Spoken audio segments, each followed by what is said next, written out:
What's up, YouTube? Here to make a vid for my Survivor Series predictions. Tomorrow night, Survivor Series coming tomorrow night from Miami, Florida, the American Airlines Arena. Um, it overall, I'm looking forward to this pay-per-view. Um, and card, it looks pretty decent. Uh, I think there's some good build to this pay-per-view, at least for some of the matches.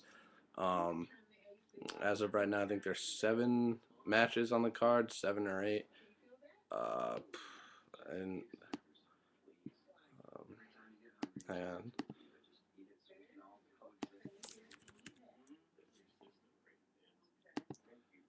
on. Um, so yeah, let's just start on the card. Sorry. First up is I don't know if it'll be first, but John Sheamus. Yeah, John Sheamus. John Morrison versus Sheamus. Um, I'm actually looking forward to this match. They've had the last couple of weeks where, Morrison's run in and whatnot and save Santino from Sheamus or beat him up or whatever. But I'm actually apparently these two had a match like last month or something, a no DQ match. I don't remember it, but so I'm looking forward to seeing these two.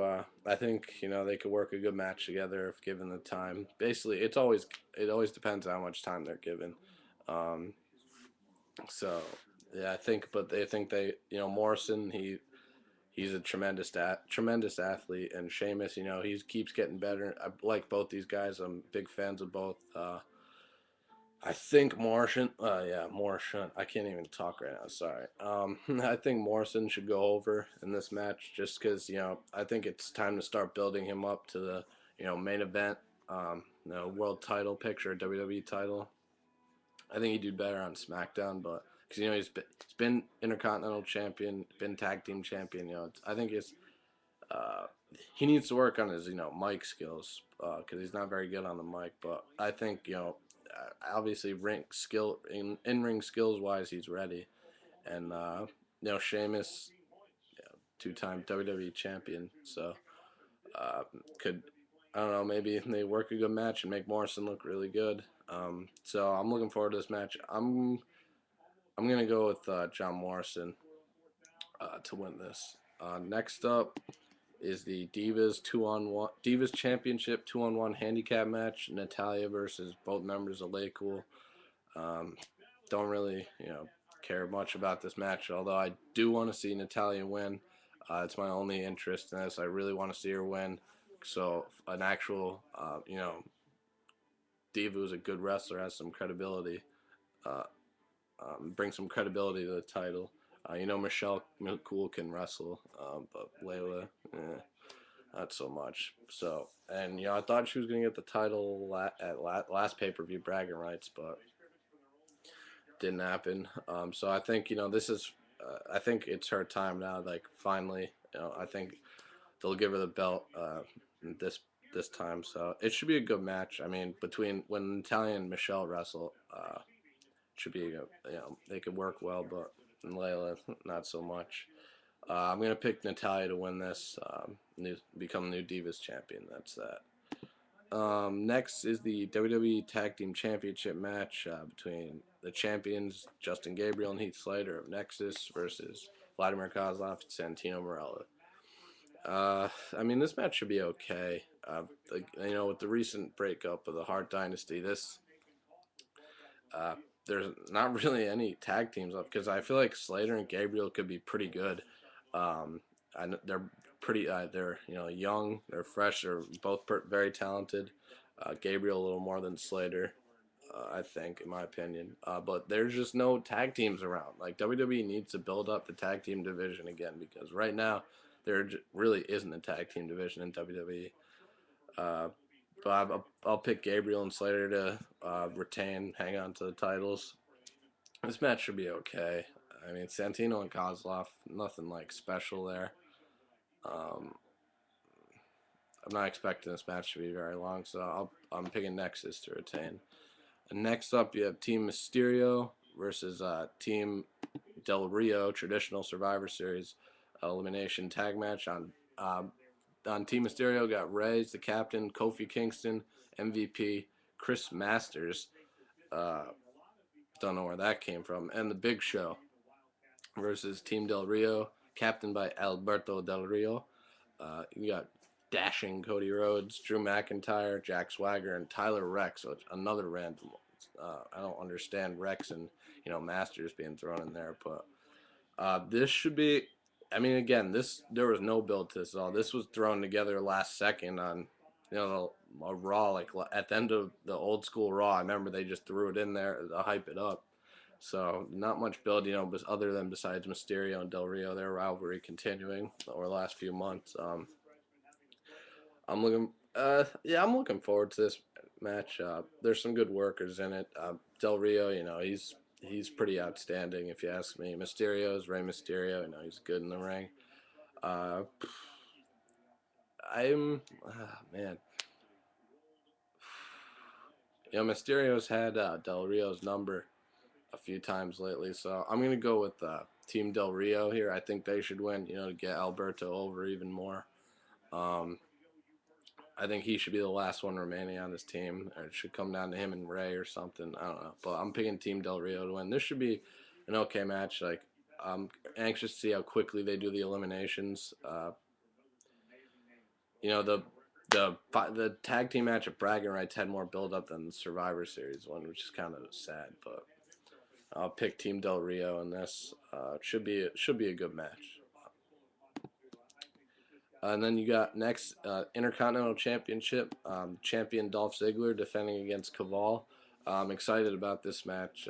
Kaval he beat Dolph last night on SmackDown, and then for those you didn't see, and then after the match, said I'm going to use my NXT championship match at any pay per view I want, like right now. So I'm going to choose to go fight for a year Intercontinental Championship at Survivor Series. So this should be. I'm looking forward to this. This should be a good match. The match on SmackDown wasn't really that long. They weren't given really any time. So hopefully, tomorrow night they can put on a show. I don't think Kaval will win the title right away. I'm gonna go ahead and pick Dolph Ziggler in this. I just think he's only had the Intercontinental title for a few months, and I think his reign needs to keep going. I like Dolph Ziggler. I like Kaval too. But I don't think it's Kaval. Just not yet. I think this will be a really good match, but just not time for Kaval yet. So I'm going to pick Dolph.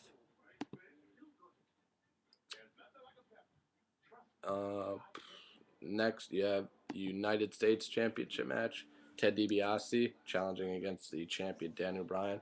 This match was added like last second. After DiBiase attacked Daniel Bryan on Raw Monday, after Bryan's match with Jack Swagger. Finally, very happy Ted DiBiase is going after the U.S. title. Like he said, he didn't want to hand me down a title like the $1 Million belt, which is why he gave it back to his dad. So I'm looking forward to this match. Again, just like Kaval, his first shot at these titles. I don't think Ted will win. I'm a big fan of his. I just don't see him winning right away. Like I said, Kaval. So I expect basically the Kaval Dolph Ziggler thing. I expect and Ted DiBiase, Daniel Bryan feuds. I expect those two to go along at the same time. I think Ted will. I think this could be a good match. They had a match on Raw a few weeks ago, like after Bragging Rights or something. I don't know, but this could be a pretty good match.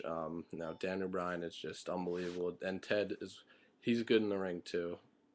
Not anywhere near Danielson's level, but this should be a good match. I'm gonna pick Daniel Bryan to retain the United States title, and then somewhere down the line, Ted will get the U.S. title. I'm hoping so. Daniel Bryan in this, and then we start with get to the world title matches. First up, the World Heavyweight Championship match between champion Kane and the challenger Edge.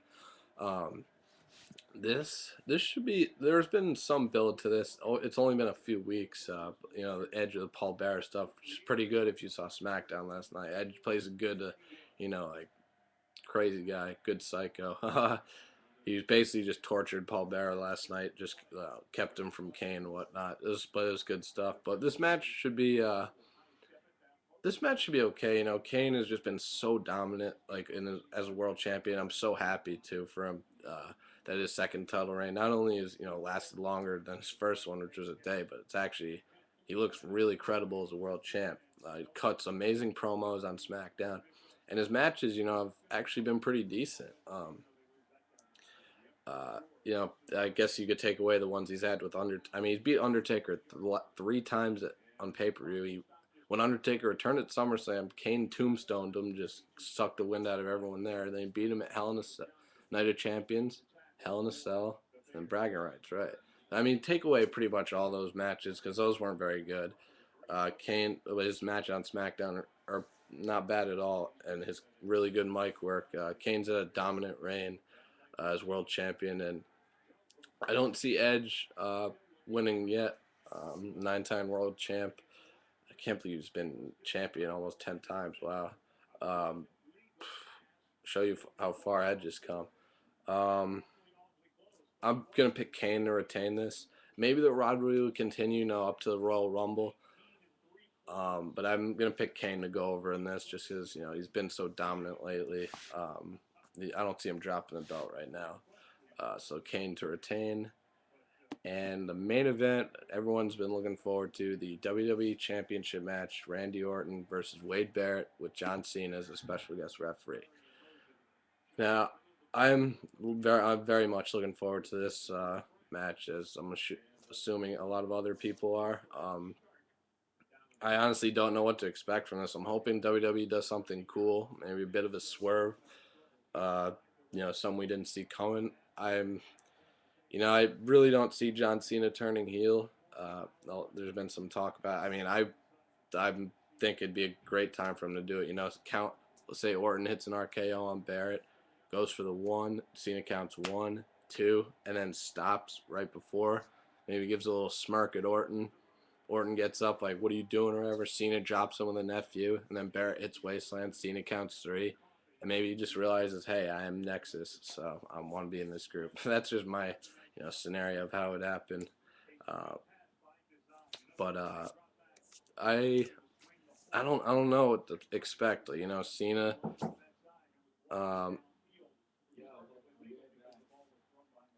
Um, this could go both ways. I don't know. If Cena if Barrett, sorry, I didn't talk about the stipulation at first. If Barrett loses, Cena will be fired. But if Barrett wins the WWE title, he's free from Nexus. So this could go a couple ways. I honestly don't even know. To be honest with you, I don't think Barrett. Actually, they've built up this angle over the past few weeks and month or whatever, and I think it is time for Barrett to be WWE champion.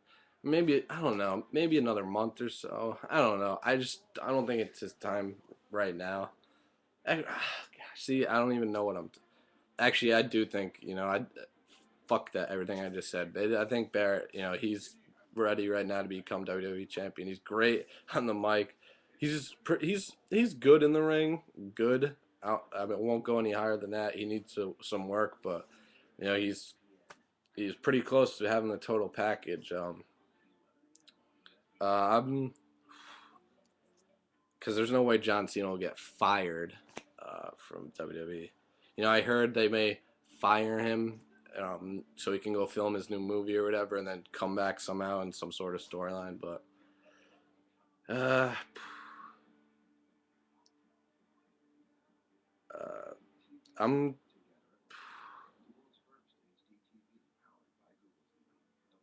I'm gonna pick Wade Barrett to win.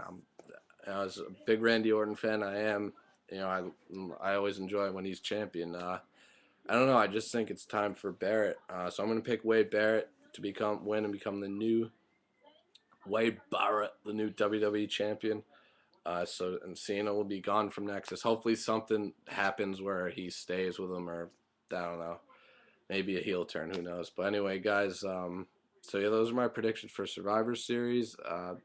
Tomorrow night, the 21st, should be good stuff. Miami, Florida. Check it out. I'll be back to do my review at the end of the show tomorrow. Have a good weekend, guys. Peace.